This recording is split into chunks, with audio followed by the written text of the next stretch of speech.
مطمئن ہیں ان کی اس وضاحت سے علماء کرام، اور اپنی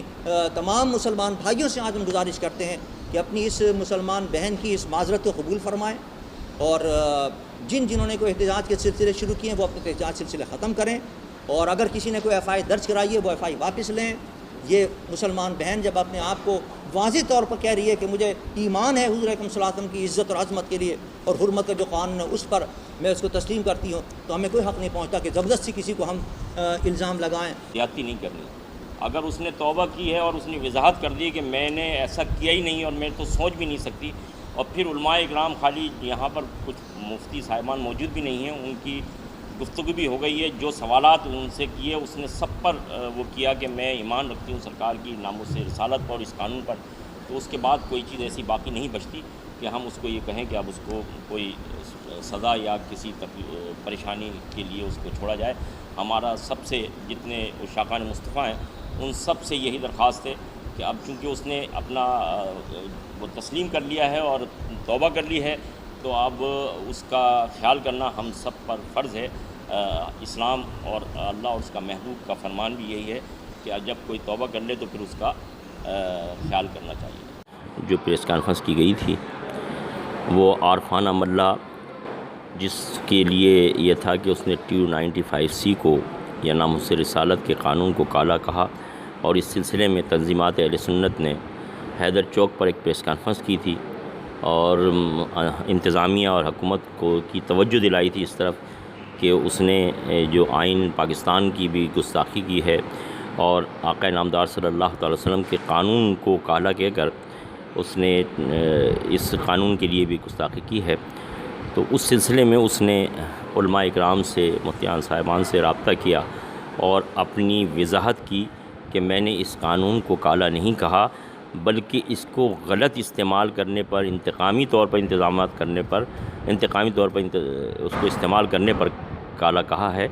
اور پھر بھی اگر میرے سے مسلمانوں کی دل آزاری ہوئی ہے تو میں اس پہ اللہ سے بھی رجوع کرتی ہوں، توبہ کرتی ہوں، اور اس بات کی علماء اکرام کو یقین دلایا کہ میں اس قانون کا بھی احترام کرتی ہوں اور آقا نامدار صلی اللہ تعالی وسلم کو کی رسالت اور سرکار دو عالم وسلم کی خاتم النبیین پر مکمل یقین کامل رکھتی ہوں۔ تو اس کے بعد علماء اکرام نے مشترکہ طور پر یہ پریس کانفرنس کی کہ چونکہ اس نے اپنی غلطی کا معافی وضاحت کی ہے اور توبہ بھی کی ہے، رجوع بھی کیا ہے اللہ اور اس کے رسول کی بارگاہ میں، اور عشاقان مصطفیٰ علماء اکرام اور مسلمانوں سے بھی معافی مانگی ہے، تو لہٰذا اب اس کے اوپر کوئی وہ کسی سزا کی مستحق نہیں ہے، بلکہ اللہ تبارک و تعالی معاف کرنے والوں کو پسند فرماتا ہے۔ آج کی پریس کانفرنس تنظیمات اہل سنت حیدرآباد کے زیر اہتمام منعقد پذیر ہوئی۔ اس میں جید علماء کرام نے کثیر تعداد میں شرکت کی۔ یقیناً پروفیسر عرفانہ ملا صاحب سے جو وضاحت طلب کی گئی من و عین انہوں نے پڑھ کر سنائی بھی گئی ہے، اور انہوں نے اس بات کو تسلیم کیا، اور انہوں نے بار بار علماء سے ریکویسٹ کی کہ میں آپ کی بہن ہوں، یقیناً مجھ سے انجانے میں کوئی غلطی ہو گئی تھی، اسے معاف کیا جائے۔ یقیناً تمام علماء کرام نے متفقہ طور پر حیدرآباد کے جید علماء کرام بیٹھے، انہوں نے عرفانہ ملا کی اس ریکویسٹ کو قبول کیا ہے، اور یقیناً تمام مفتیان کرام نے اس بات کو محسوس کیا کہ کسی سے اگر غلطی ہو جائے، اگر رجوع کر لے تو رجوع کرنے میں کوئی مذائقہ نہیں ہے۔ یقیناً میں آج آپ کے اس میڈیا کے ذریعے سے، کیونکہ میڈیا کا جو کردار ہے اس وقت وہ بہترین کردار ہے، جس دن سے عرفانہ ملا کے حوالے سے سوشل میڈیا کے اوپر ایکٹیویٹی شروع ہوئی تھی اس دن سے لے کے آج تک میڈیا نے مثبت کردار ادا کیا ہے، اور امید کرتا ہوں کہ آج کی اس پریس کانفرنس کو بھی میڈیا اچھی انداز سے کوریج دے گا۔ میں امید کرتا ہوں تمام دوستوں کا کہ انہوں نے بڑا کوآپریٹ کیا۔ وما علینا الا البلاغ المبین۔ پروفیسر عرفانہ ملا کے حوالے سے ان کے ہی ٹویٹ سے، ان کی ہی ID سے ایک پوسٹ وائرل ہوئی جو ہمارے حیدرآباد کی ایک تنظیم ہے جس میں تمام تنظیمات شامل ہو کر اس کو ایک نام دیا تنظیمات اہل سنت۔ اس تنظیمات اہل سنت پر جب یہ معاملہ آیا کہ پروفیسر صاحبہ کی طرف سے کچھ ایسی گفتگو ہے جس سے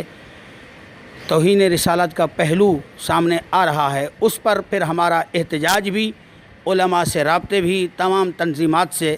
روابط شروع ہوئے۔ پھر ہم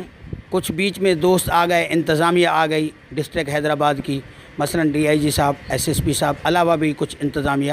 ہم ان کے رابطے میں رہے، وہ ہمارے رابطے میں رہے کہ بھی اس مسئلے کو کس طریقے سے سولو کیا جائے۔ خلاصہ اس میں مفتیان، علماء سب کو، تو پھر اس پروفیسر صاحبہ تک رسائی ہوئی، اس تک رابطہ ہوا، انہوں نے ہم سے رابطہ کیا، ہم نے ان سے رابطہ کیا، پھر ہم نے ان سے وضاحت طلب کی، جو علماء نے ایک تحریر بنائی